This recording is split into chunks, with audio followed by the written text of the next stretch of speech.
BDT আয়োজিত এই সভার সম্মানিত সভাপতি, প্রধান অতিথি এবং বিশেষ অতিথিবৃন্দ সহ আমাদের এক ঝাঁক তরুণ দেশপ্রেমিক ছাত্র জনতা, আসসালামু আলাইকুম।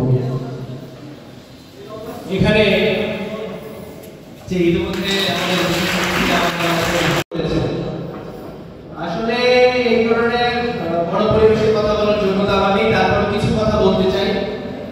সেটি হচ্ছে বিডিটির এই যে তরুণ, এক ঝাঁক তরুণ যাদের বাহুতে আমার পতাকা, আর বাংলার পতাকা লাল আর সবুজ।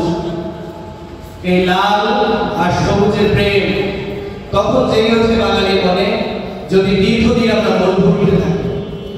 আমি দেখেছি আমরা যখন বাংলাদেশ ছাড়িয়ে অন্য কোথাও গিয়েছি তখন কোথাও সবুজ চোখে পড়ে না, ঠিক যখন আমরা দেশের কাছাকাছি এসেছি বাংলার সবুজ যখন চোখে পড়ে, বাংলার লাল কৃষ্ণচূড়া যখন চোখে পড়ে, তখন আমাদের বুক ভরে যায়, মনে মনে আমরা বাঙালি।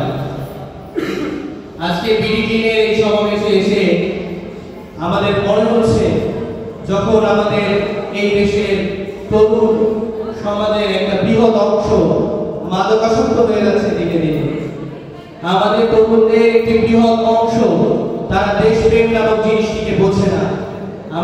আপনাদের পৃষ্ঠপোষকতা, আপনাদের অনুপ্রেরণা এবং আপনাদের দিক নির্দেশনায় আমাদের পুরো যুব সমাজ দেশপ্রেমে উদ্বুদ্ধ হবে এবং দেশপ্রেমের দীক্ষা নেবে। এর সাথে সাথে আরো একটি কথা বলতে চাই, বিডিটির যারা তরুণ রয়েছে তাদের প্রতি সাধারণত আমরা দেখেছি স্বেচ্ছাসেবী সংগঠনগুলো অভিভাবকহীনতায় ভোগে অথবা অভিভাবক শূন্যতায় তাদের মনের মধ্যে সাহসের সঞ্চার কম হয়।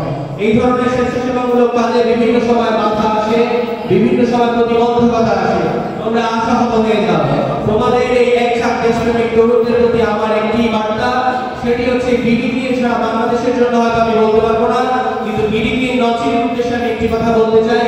তোমরা তোমাদের দেশপ্রেমের যে কাজ চালিয়ে যাচ্ছ, তোমরা তোমাদের দেশপ্রেমের এই কাজ চালিয়ে যাবে। যদি কখনো মনে হয় তোমাদের পথের মধ্যে কোনো প্রতিবন্ধকতা তৈরি হয়েছে, তোমাদের কোনো ঢাল প্রয়োজন, তোমরা আমাকে তোমাদের ঢাল হিসেবে ব্যবহার করতে পারবে। যদি কখনো প্রয়োজন তোমাদের দিকে বন্দুক তাক করা হয়েছে, তোমরা সেই বুলেট প্রুফ জ্যাকেট হিসেবে আমাকে ব্যবহার করতে পারবে। আমি তোমাদের জন্য আমার প্রাণ উৎসর্গ করে দেব। আমি আমার প্রাণকে আমার দেশের জন্য উৎসর্গ করেছি, আমি আমার প্রাণকে দেশপ্রেমিকদের জন্য উৎসর্গ করেছি, আমি আমার এই প্রাণকে আমার দেশের কল্যাণের জন্য উৎসর্গ করেছি। অতএব আমার আশা, আমার আকাঙ্ক্ষা, আমার ইচ্ছা এই বিডিটি দেশকে পরিচ্ছন্ন করবে, দেশের বাহ্যিক পরিস্থিতিকে পরিচ্ছন্ন করবে, বিডিটি এই তরুণদের অন্তরকে পরিচ্ছন্ন করবে। আমাদের পরিচ্ছন্ন দেশ গড়ায় বিডিটি অগ্রণী ভূমিকা পালন করবে এবং তরুণদের প্রতিনিধিত্ব করবে ইনশাআল্লাহ। এই বলে আমি আমার বক্তব্য শেষ করছি। ধন্যবাদ সকলকে। সকলের প্রতি শেষ একমাত্র আহ্বান, তোমরা সবাই আমার দেশকে ভালোবাসবে। দেশকে ভালোবাসার মানুষের বড় অভাব। আমাদের দেশের প্রেমকে, দেশপ্রেমকে বুকের মধ্যে লালন করবে, আমার দেশকে ভালোবাসবে। আসসালামু আলাইকুম। সেই মুহূর্তেও বিডিটি বাংলাদেশ, যার বাহুতে বাংলাদেশ, বিডিটির জার্সির বাহুতে লাল আর সবুজ।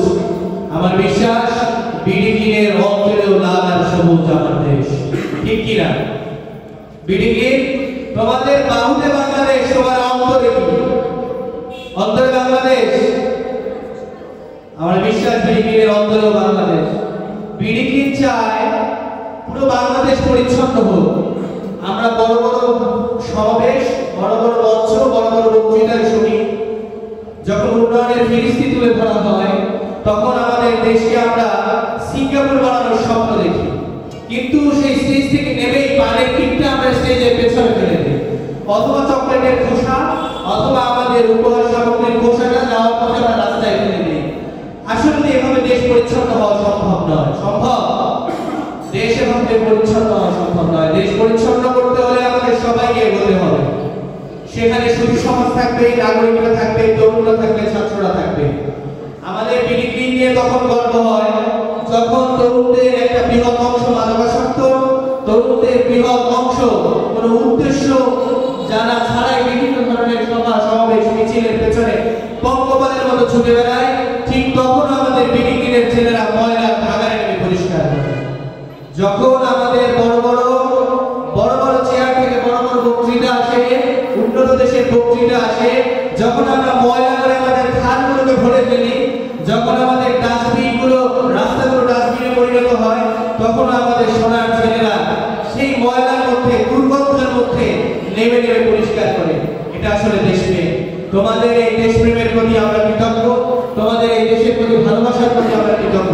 আমরা মুখে অনেক কথা বলতে পারি, আমরা অনেক লড়াই করতে পারি, অনেক আলোচনা করতে পারি, কিন্তু আসলে ময়লার মধ্যে আমরা সবাই নামতে পারি না। ময়লার মধ্যে তোমরা নামতে পারো। তোমাদের এই ত্যাগ, তোমাদের এই প্রতীক্ষা, তোমাদের এই দেশপ্রেমের